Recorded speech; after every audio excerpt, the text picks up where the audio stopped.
graça gloriosa que levou Jesus à cruz para morrer pelos nossos pecados. Agradeço a Deus por esta certeza que Ele dá na Sua palavra, que Ele está conosco todos os dias, em todos os momentos. Ele está com você. Não importa o deserto que você atravessa, creia no Senhor. Ele está com você, Ele está conosco todos os dias. Louvado seja o teu nome, Senhor.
reflexão hoje, e eu espero que de alguma forma Deus possa falar ao seu coração e trazer verdades nessa noite, né?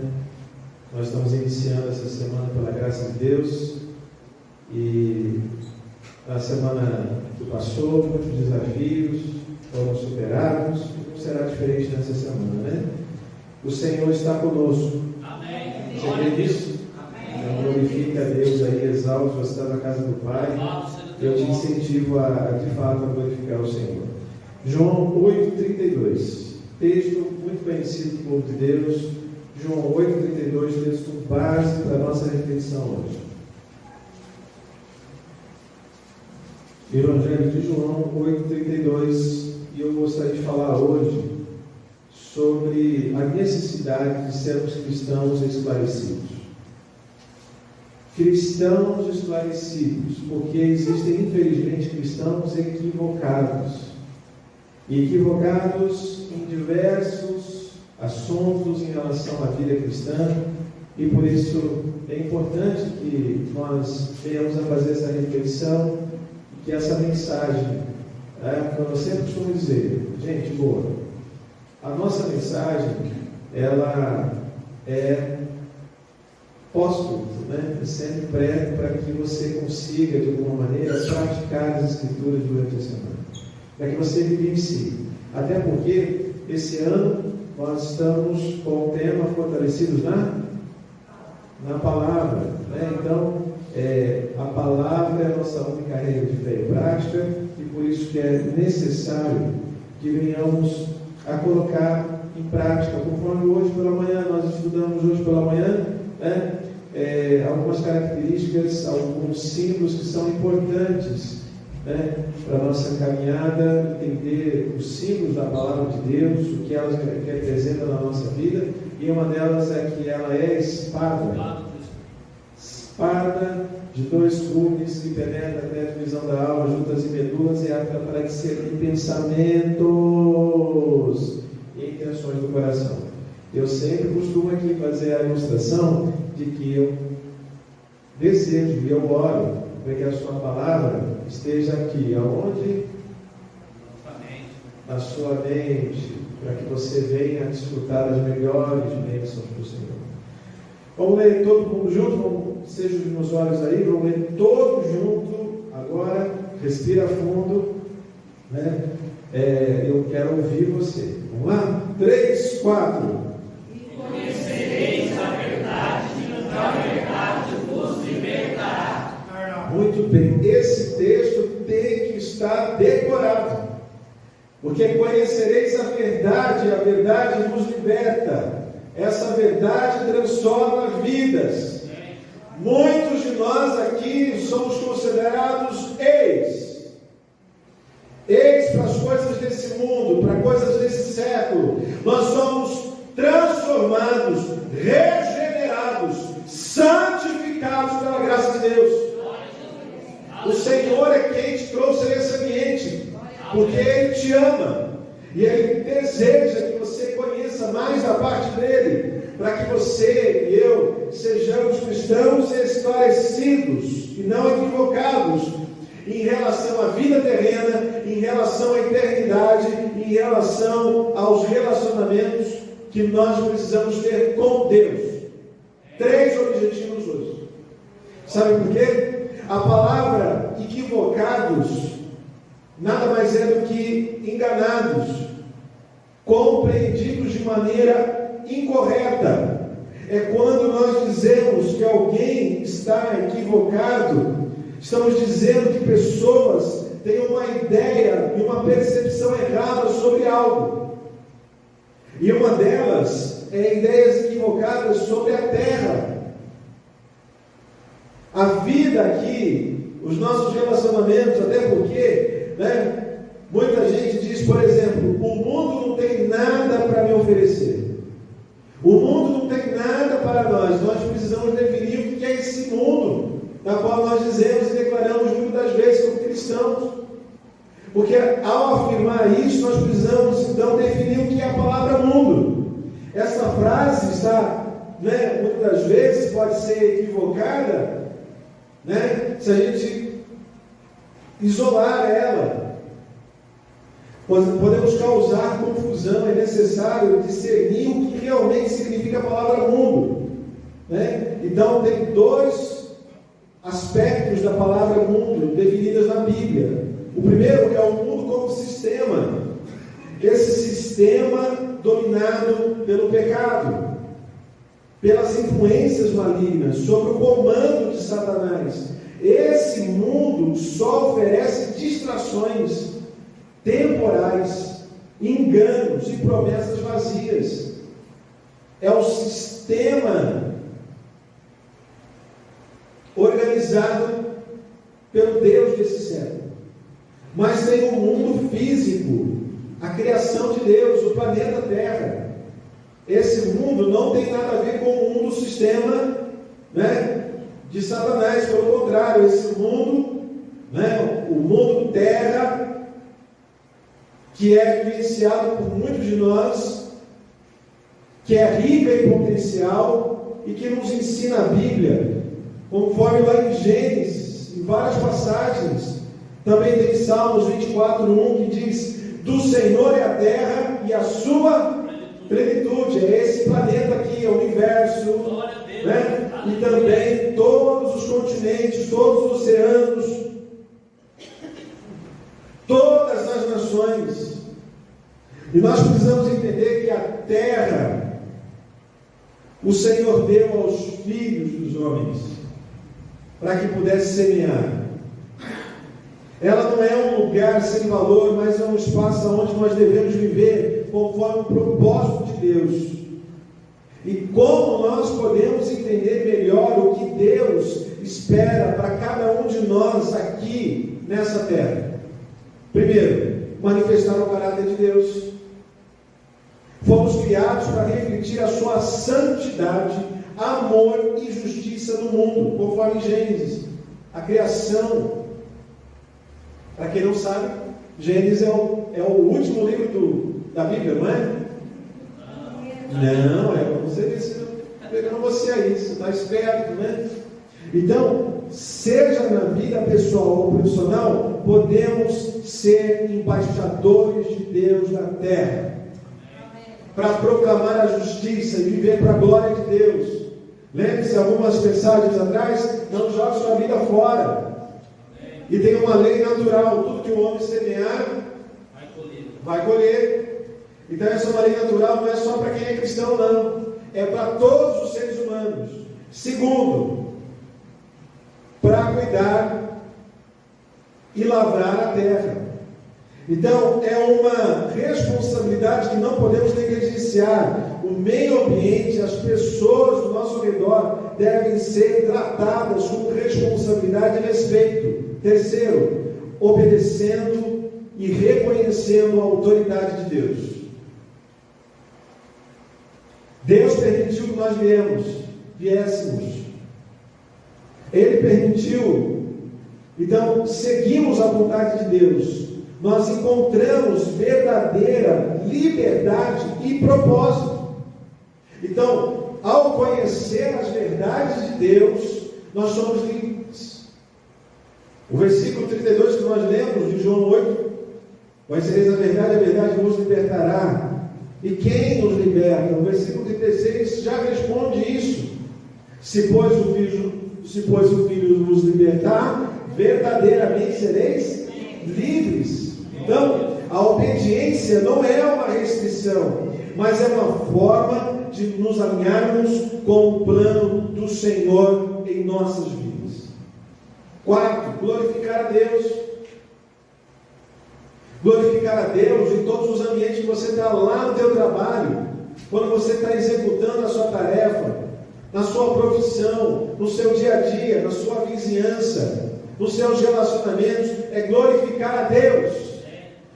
Essa terra da qual nós estamos aqui, o presente de Deus, a vida, é para que nós venhamos a glorificar a Deus, fazer o nosso melhor, todos os nossos relacionamentos. Quando nós estivermos relacionando com as pessoas, nós precisamos pensar: isso aqui agrada a Deus ou desagrada a Deus? Nós precisaríamos pensar nisso, porque nós, ao pensar nisso, nós evitaríamos um monte de problemas e de consequências.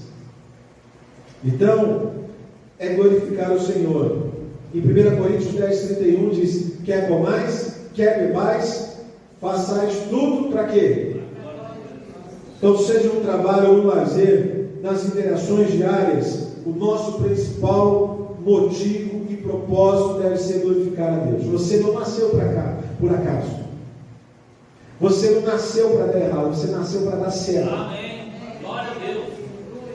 Então, o Senhor alcança você, mesmo diante das suas dificuldades. Senhor, eu não sou perfeito. Quem disse? Né? Quem disse que alguém de nós é perfeito? Pelo contrário, nós estamos aqui no hospital. Esse é o lugar aonde nós nos alimentamos. Nós aqui dizemos, aqui é a casa de Deus, casa de oração. Pode também representar um posto de gasolina, onde nós nos abastecemos do Espírito, mas também é um hospital, onde nós nos curamos, onde Deus nos relaciona. A pessoa diz assim: eu estou doente, eu estou desanimado, eu não estou com motivação, então hoje eu não vou na igreja. Esse seria o melhor ambiente para isso, para Deus nos curar, para Deus falar conosco, para Deus dizer o que está dizendo agora: eu te amo, filho amado. Glória a Jesus. Obrigado, Deus. Então, o Senhor permitiu que você viesse aqui não para sofrer. Senhor, eu sou tão imperfeito, eu também sou imperfeito, né? Ninguém de nós pode considerar perfeito. Pelo contrário, nós estamos buscando maturidade em Cristo Jesus, maturidade para criar um ambiente de experiências sólidas, enraizadas em Cristo, crescer tanto, conforme lá em Oséias, se você já deve ter lido, ou se você não deu ainda, eu digo para você crescer em graça e também em conhecimento do Senhor. Conhecer quem é o teu Deus no seu dia a dia. Todos nós temos dificuldades, temos defeitos. O técnico do Corinthians também tem defeitos. Os corintianos ficaram bravos. Adoração espontânea é um dos motivos das quais nós temos para entender o que Deus criou a terra e como nós precisamos desfrutar. Mas existem também outras formas de cristãos estarem equivocados em relação à terra. É quando os cristãos estão no mundo e dizem assim: nós estamos aqui para sofrer provações. Eu vi no mundo tantas tribulações, tantas angústias, tanta tristeza, mas quando nós encontramos a graça do Senhor, lá em Tiago 1:2, ao verso 3 diz: meus irmãos, considerem motivo de grande alegria o fato de passardes por várias provações, pois o vosso saber é que a prova da sua fé venha a produzir em vós perseverança. Então tudo que acontece conosco tem um propósito, tem um motivo. Na terça-feira aqui eu ministrei sobre palavras de poder. Todo milagre do Senhor Jesus nos evangelhos tinha propósito, tinha motivo, e não é diferente na nossa vida. Então, quando nós abrimos os nossos olhos à manifestação da graça, e nós perseveramos, e nós damos continuidade à nossa história. Quem está entendendo aí? Então há uma diferença entre provação e tentação. As tentações acontecem com o objetivo de fazer-nos pecar. Já as provações têm a finalidade de fazer-nos crescer espiritualmente e nos aproximar de Deus. Entenda isso.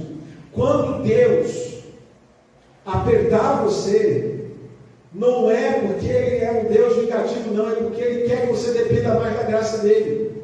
E nessa geração, Deus vai permitir apertar o cinto de muita gente, porque muita gente está dispersa, muita gente está aí, vivendo a vida como se Deus não existisse, e tem liberdade, pode fazer o que quiser, mas os filhos de Deus, Deus vai apertar. vai apertar, vai em áreas de saúde, vai apertar, provocando alguma situação, até que a pessoa realmente se volte para Ele. E não há nada de errado de dizer isso. Ah, mas Deus é Deus de amor. É tão Deus de amor que Ele te ama a ponto de trazer para mais perto dele. Então, há tribulações que nos fazem ser professores. Deus quer que você seja mestre e ensine os mais novos. Como que podemos passar a vida cristã ano após ano e não conseguir maturidade suficiente para ensinar os mais novos na fé?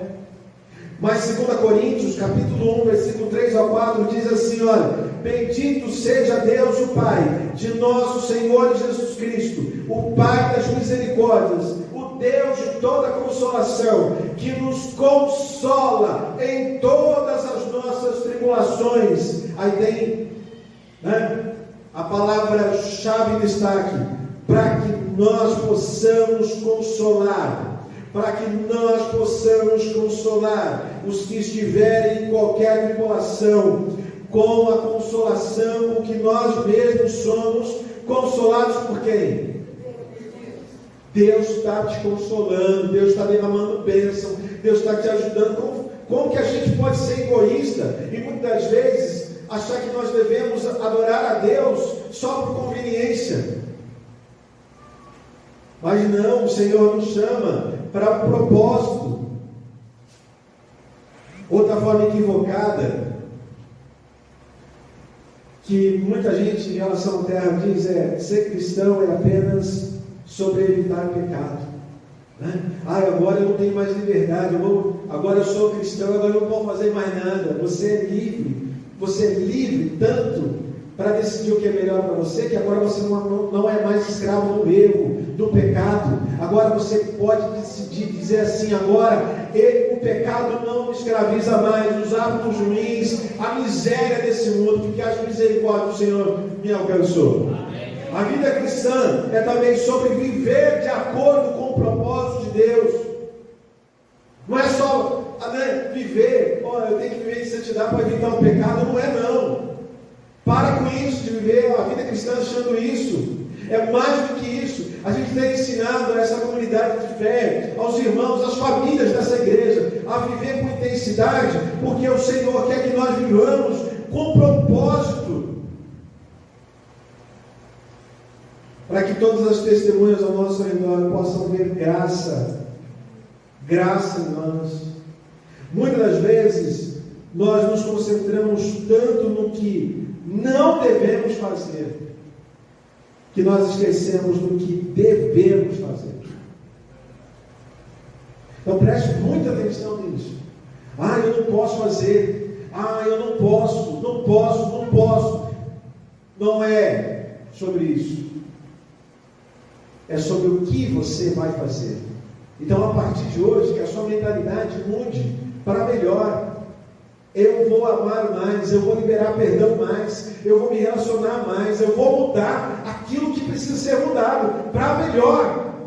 Eu vou fazer o que é necessário para impactar a minha geração, para glorificar a Deus.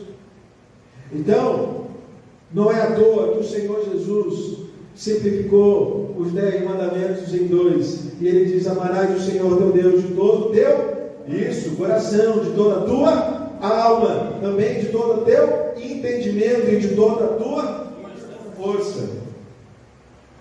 Ele redundou para dizer assim: não é só pela metade, é com intensidade.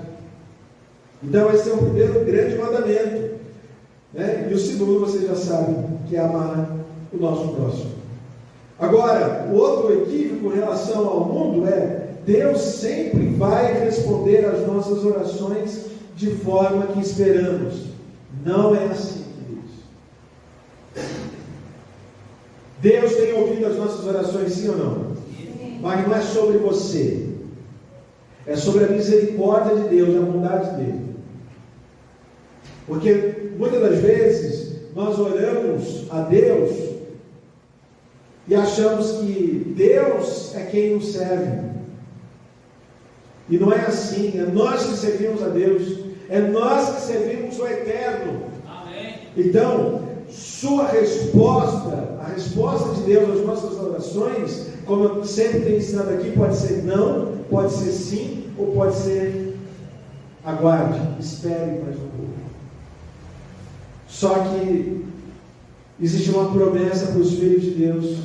Em 1 João, capítulo de número 5, versículo 14, diz assim, você já deve ter lido isso algumas vezes, mas diz assim: esta é a confiança que temos para com Ele. Se pedirmos alguma coisa segundo a sua vontade, Ele nos ouve.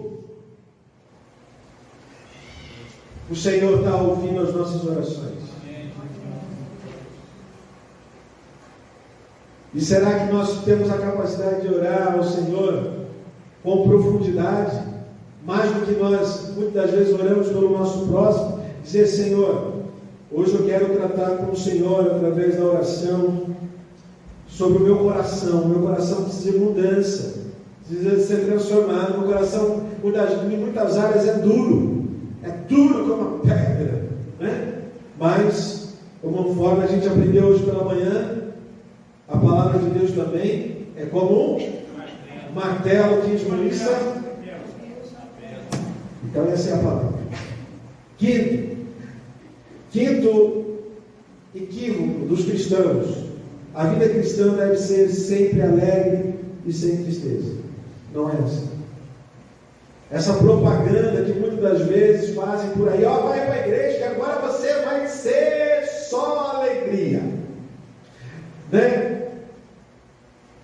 E nós esquecemos que o Senhor declara na sua palavra que a alegria do Senhor é a nossa, que quando nós estamos fracos, fortes, porque o poder de Deus aperfeiçoa ali na fraqueza.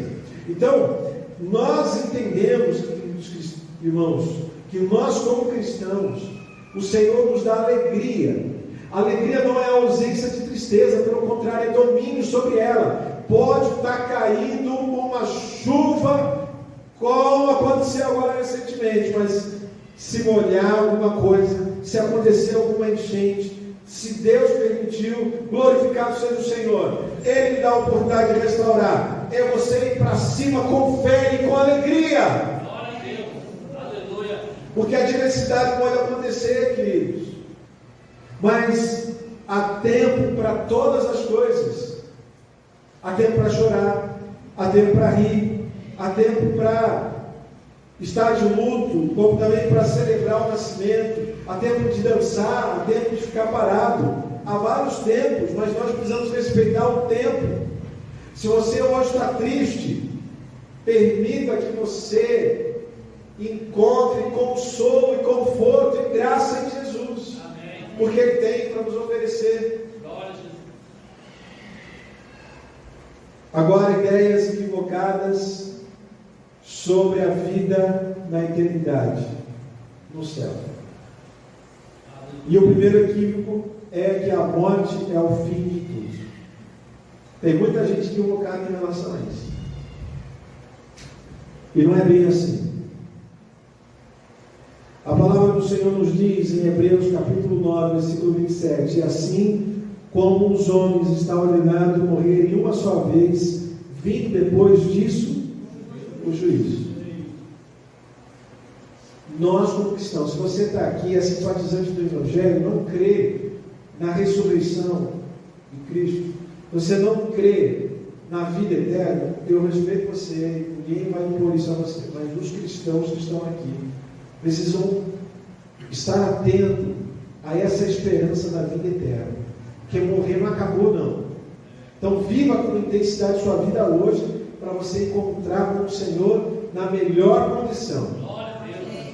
Porque um dia, irmãos, vai ser uma vibe maravilhosa. Amém. Então, há uma ressurreição final, tanto nos justos como nos injustos. Outro equívoco é: não haverá trabalho no céu.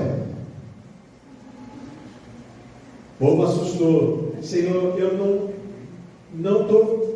Olha, Eu não vejo a hora de me aposentar, pastor. O que é isso? Né? Chegar, alguns irmãos já estão aposentados, né? Tem alguns irmãos que, mesmo aposentados, gostam de trabalhar, né? Então já estão na vibe aí. Não haverá trabalho no céu. Muita gente diz isso, né? Mas vai ter trabalho sim. Sabe por quê? Deixa eu te dizer. Quem criou o trabalho? Muitas das vezes tem né? Quem é o miserável que criou o trabalho, né? Não, cuidado com isso, porque quem criou o trabalho foi Deus. Porque quando Deus criou o universo, criou o mundo, e Ele criou Adão, o que Ele falou para Adão? Adão, você vai trabalhar. Mas esse trabalho não tinha fadiga, não tinha cansaço, não tinha dor, não tinha morte. Mas por causa da desobediência, o que aconteceu? O trabalho se tornou árduo, aí foi diferente. Então, está entendendo? O tipo de situação que ocorreu, a mudança e a transformação de um trabalho que era prazeroso para um trabalho que agora, né? E é esse trabalho antes da queda que eu estou me referindo, porque a palavra de Deus diz em João 5,17, o próprio Cristo diz, todavia, Jesus disse, o meu Pai trabalha até agora, e eu trabalho também. Jesus trabalhando. Os anjos também trabalham, em Hebreus 1,14. Os anjos de Deus também trabalham e cuidam, né? São ministradores que cuidam de cada um de nós. E a igreja também trabalhará na eternidade. Em Apocalipse 1,6, sabe como que vai ser? Vai ser declarando: Santo, Santo, Santo, Santo é o Senhor dos exércitos. Vai ser um tempo só para glorificar ao Senhor, só para exaltar o Senhor. Então, a eternidade vai ser isso. Não vai ter mais dor, não vai ter cansaço, não vai ter fadiga, não vai ter choro, não vai ter lágrimas, mas vai ter regozijo, vai ter prazer de estar lá, olha, exaltando o nome do Senhor.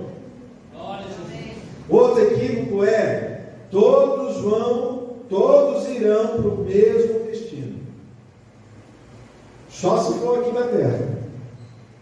Porque depois da morte, a Bíblia diz em Mateus 25:46: irão estes para o castigo eterno, mas os justos para a vida eterna. Aleluia! Louvado seja Deus. Glorificado seja o Senhor, que nos dá a liberdade de escolher. Deixa eu te dizer, você pode muito bem questionar como que Deus, na sua soberania, no seu amor, que é o atributo maior, pode me condenar. Ele não condena. Quem condena são as nossas atitudes, são as nossas decisões. Por isso que eu digo, as suas decisões determinam o rumo do seu futuro. Se você decide hoje amar a Jesus e viver para Ele, um propósito, se alegrando nele, passando pela prova, dando glória a Deus, então você pode desfrutar da justiça de Deus sobre todos os homens. E não dá mais tempo para dar continuidade. Mas em João 3,36 diz: quem crê no Filho tem a vida eterna. Quem, porém, rejeita o Filho não terá vida, mas sobre ele permanece a ira de Deus. No fim, Deus vai perdoar todos, independente do que fizeram? Não.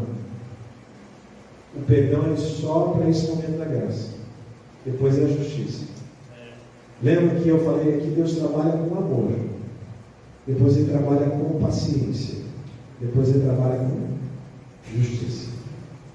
Então, não dá mais tempo. Eu ia falar sobre situações equivocadas em relação à intimidade com Deus, mas já é o suficiente para você entender o que Deus quer para você. Você entendeu? Amém. A igreja de pé em nome de Jesus. Já que você está aqui nessa noite, você veio cultuar a Deus, eu quero incentivar você nesse momento a adorar o Senhor, a glorificar ao Senhor, meu Deus.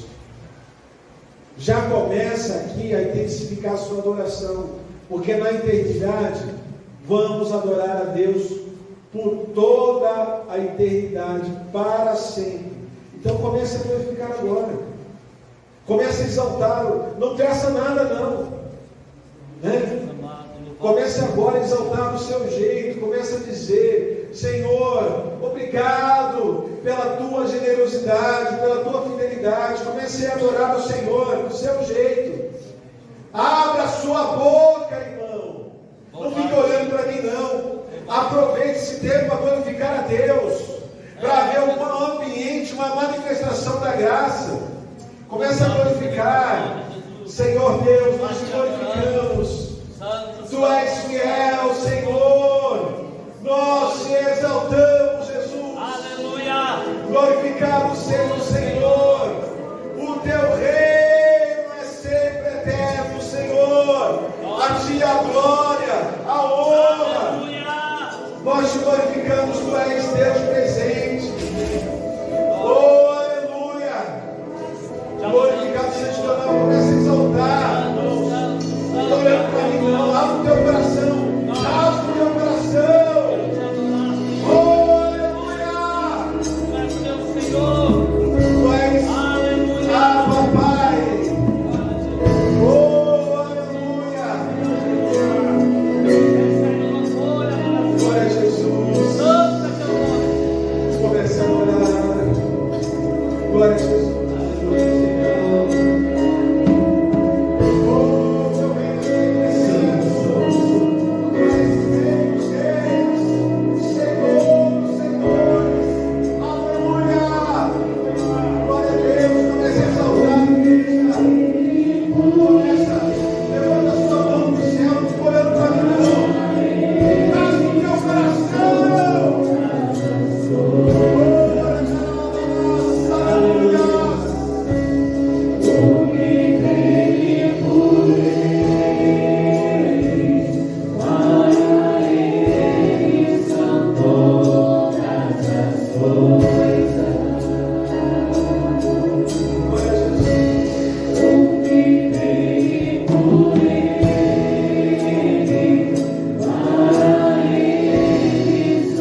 De adorador. Aleluia. Adoração nos impulsiona a crer no amanhã. É a adoração ao nosso Deus. Não é nada melhor do que isso. Para que a sua semana seja para isso, com intensidade. Continue, não pare durante a semana. Continue adorando, glorificando a Deus.